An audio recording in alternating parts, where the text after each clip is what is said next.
garden today, our Neville garden in Milton, and ready to do another episode of Art and Life for Milton Access TV. We're going to span around the garden so you can see the setting here, and over to the right is the gate that I designed. Tom Chippendale made the gate, and then I like the double eyes that I designed up there, the double eye. I thought that was really a fun idea. And to decorate the garden gate, we have planted clematis and climbing roses, as well as a lot of other flowers in the garden.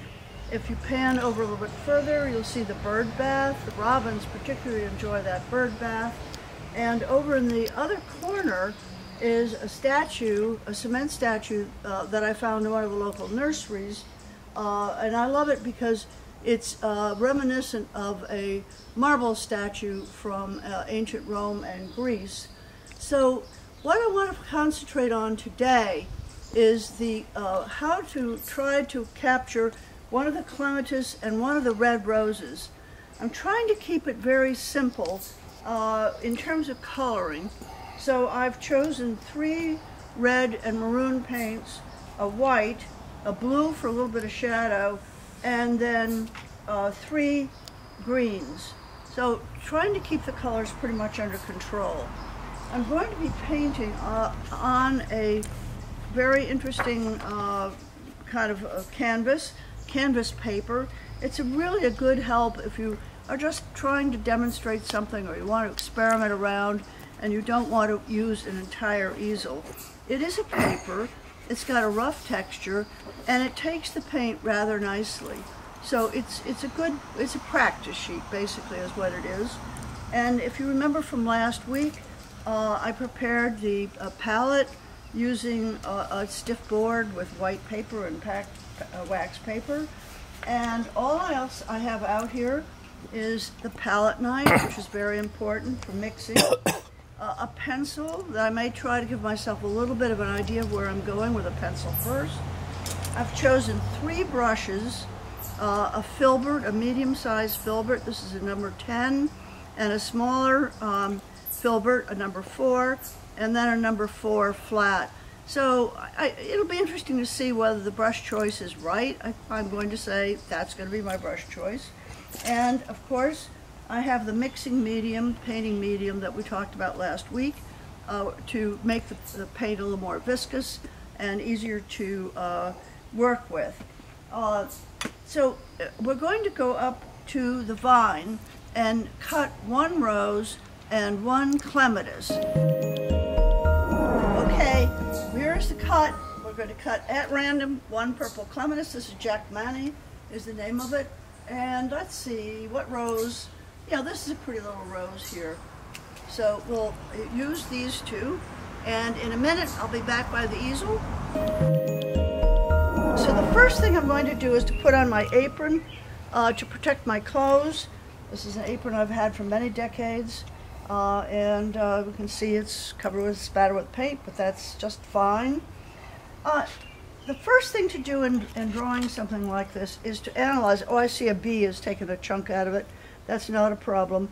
And I did not bring down a paint from my studio that will show us this center part.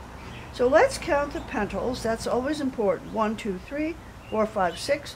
This is one of these classic flowers that's based on 6. We can see that, particularly if I hold it up here, the petals have a very distinctive geometric shape with a space in between. So if we're painting this head on, we'll start in the middle. We're going to indicate here with a couple of little dots the beginning part, and then we're going to do 1, 2, 3, 4, 5, 6. 1, 2, 3, 4, 5, 6. That's going to be the basic petal shape. And they tend to kind of come in here. They have a waist, a little bit of a fringe here. They come in with a rather distinctive waist. And then they go out and kind of curl around. So we're coming out here, here. We're very fortunate today that it's very quiet. On many days out here, the lawnmowers are going, or people are cutting down trees. All right, that's basically what it looks like. I think you noticed that I didn't worry too much about making sure it looks exactly like this. So that's going to be our clematis. Now, the rose is much more complicated. And with the rose, I start in the middle and work out. It's one petal after the other. We're not going to bother to count the petals because there's so many of them. So we start with the interior. We don't really see the pollinator core of the rose. It's yellowish, but it's not really very visible. So I'm going to look at the rose. I'm going to take a petal. I see one doing this. Now I see one coming down here. Then I see another one over in here. And that's encasing another one over here. Then I see one here, moving around. Another does this, and this. Right, there's one back here. Then they begin to get bigger and come in. Right, there's one there, and there's one that does.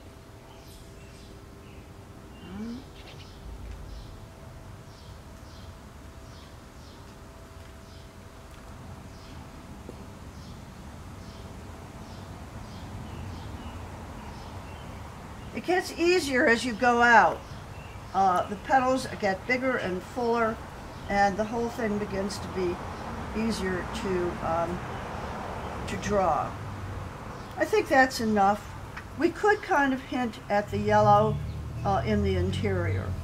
Now, to make this look more like a rose, the rose leaves are either in 5s or 3, and the two of them, 2 and 2, run crosswise. So here's the stem. Let's put a rose leaf out here. There's one leaf, another. This would probably be a little wider. All right, now we don't have it, but just for the fun of it, let's pretend that there's a bud, all right, coming off here. So we're going to pretend, I'm going to look up for a bud. Yes, all right. This type of rose has a cluster of buds, swells out, comes to a point.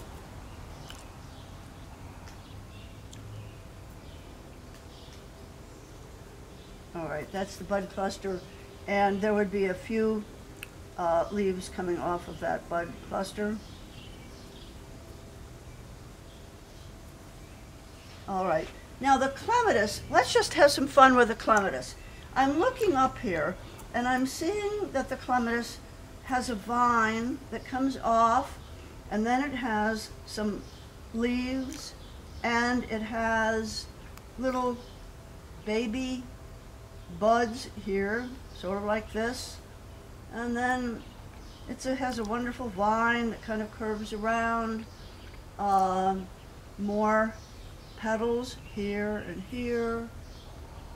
It branches. I see a branch going off here, a branch going here, some more of these little buds, another bud here. So we're beginning to, let's pretend that there's some going off of here too, and get a few more petals in here. All right, now we need to connect the two flowers. Let's say, what's going to happen in here?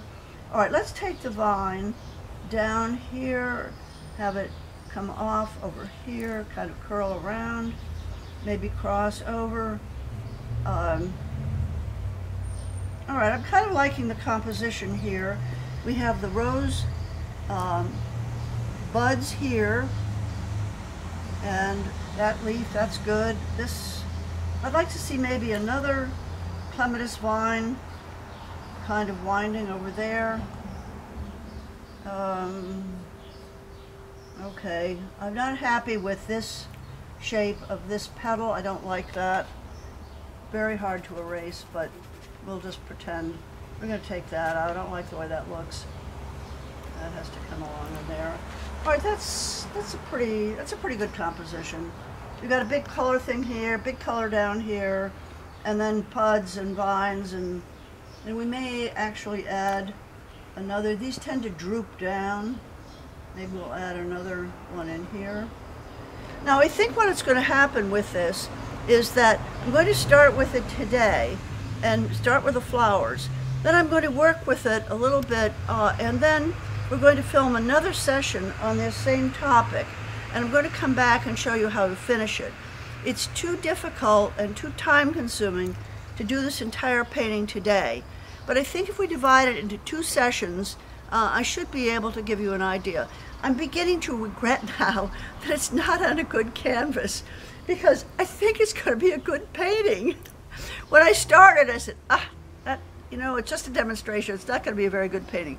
But I'm kind of getting a feeling that I might actually really like this painting, and I'm beginning to regret that it's not on canvas. However, we will proceed ahead here. So where are we going to start? We're going to start with a clematis. And I may not have the right colors down here, the right hues.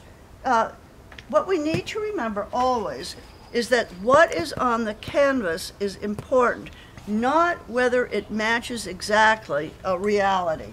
So if I don't have the exact color, I am using magenta. All right, I'm going to squeeze out quite a bit of magenta.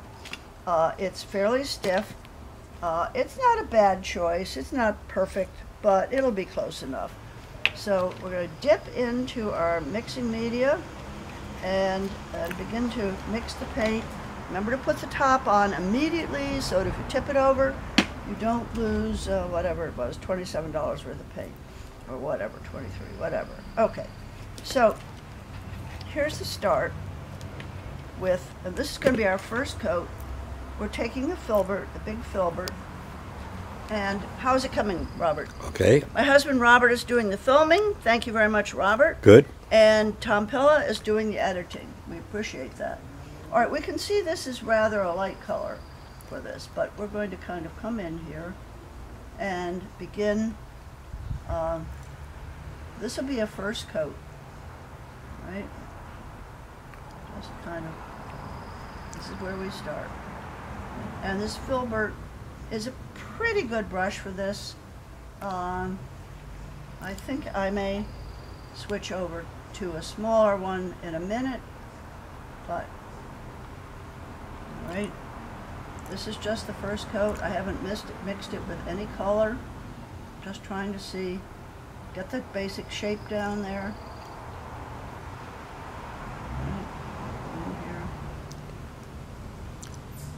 Now I will have to bring in the center, the yellow center, later, because I did not bring any yellow down into the garden. Or ochre, it probably will be an ochre. Yes, I think this needs to come out more, belly out, in order to get the sense of that shape. Make this shape corrected here.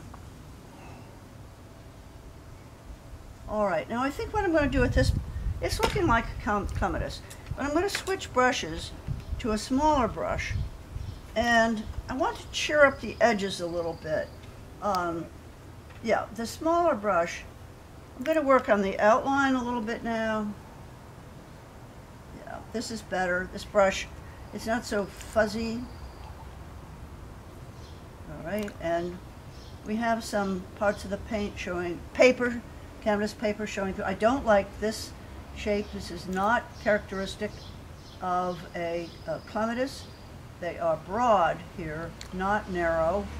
So we're going to correct that one. They come in. Yeah, this one's good, except they don't come to such a sharp point. All right, and this one also, to get more of the shape of the clematis. All right, that's pretty good clematis. Let's broaden this out here. I think this needs to get broader. All right, down, down, down. All right, now what we can do with this is we can begin adding another color. I'm not sure that this blue is really the color to go for. Well, yeah, it's kind of cool. All right.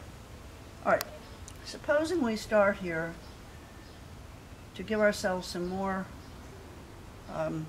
it's being overwhelmed by the magenta, but it is adding a slightly different color and texture to what we're doing. Trying to give this a little bit more authenticity in terms of how the flower actually is shaped. All right, now I want to get into the rose a little bit. So we're going to go to a different color scheme. We're going to go to, this is one of our rose colors. It's a little bit more of a red, a little less blue in it. And I'm going to add white. So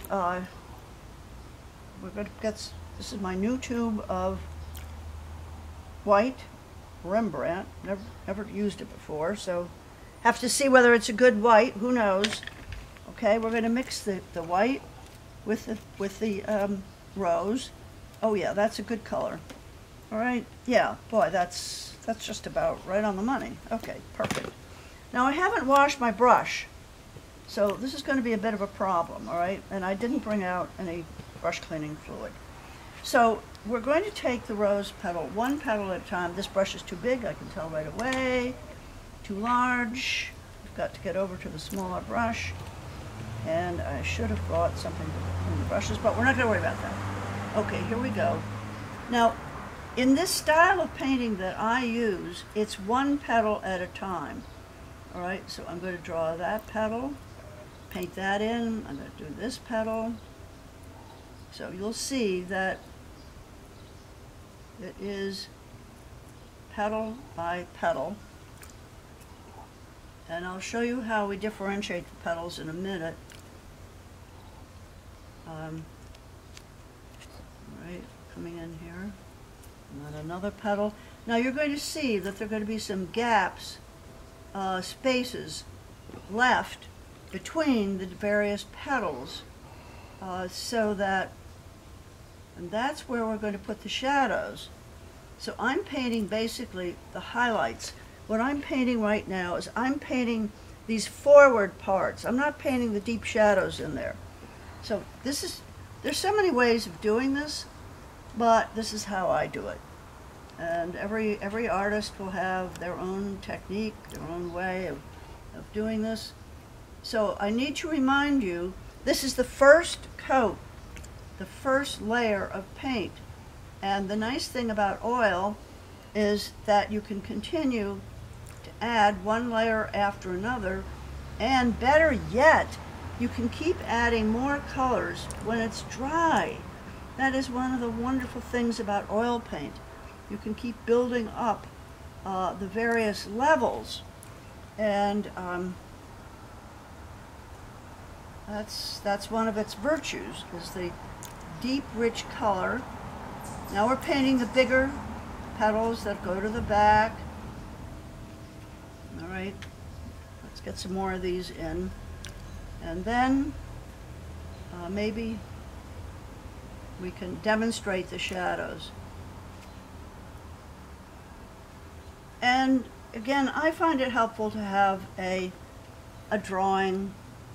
It's just, as I say, there's so many ways of doing this, but I'm one of those people, I need to know where I'm going. I can't just be kind of winging it all the time. Or I'm not a blah, blah, blah painter. A lot of artists go blah, blah, blah, blah, blah, and they'll get a rose. Just, it isn't me. I like drawing, I like precision, so that is how I paint. All right, now, to get those shadows, what I'm going to do is to go into the magenta, and I'm going to switch to an even smaller brush. I'm going to go into that dark magenta. And this is a little awkward for me here. There's, come on in. My helper is here. Mercy, come on in. Be part of Milton TV. All right, you can see me. Oh, this needs to be darker. All right, you want to take your mask off for a minute? Okay. All right, let's meet Mercy. Mercy Osifo, recent graduate of Milton High School, just graduated, right, Mercy? Yes. And she's a terrific helper. She's been helping me for a year, and she's headed off to Bridgewater State? Yeah. Bridgewater State. Okay, we should have our mask back on. Okay. I'm sorry about that. All right, good. So in just a minute, Mercy and I are going to get going on the gardening. This color needs to be darker. That I'm working with right now is not dark enough to get the idea across. So, but what I would do would be to come in here with a darker shade and then add some highlights with white and so on until it began to look like a rose. All right, I think this is probably a good space to stop. I hope we've given you some kind of an idea about how you would proceed with plein air painting. And hopefully I'll have time today to work on this painting some more, bring it up a little bit closer to being done. And then in the late afternoon, when the light comes across here again, we will take another look at it. Okay, thanks for watching. And next week we'll finish up the painting.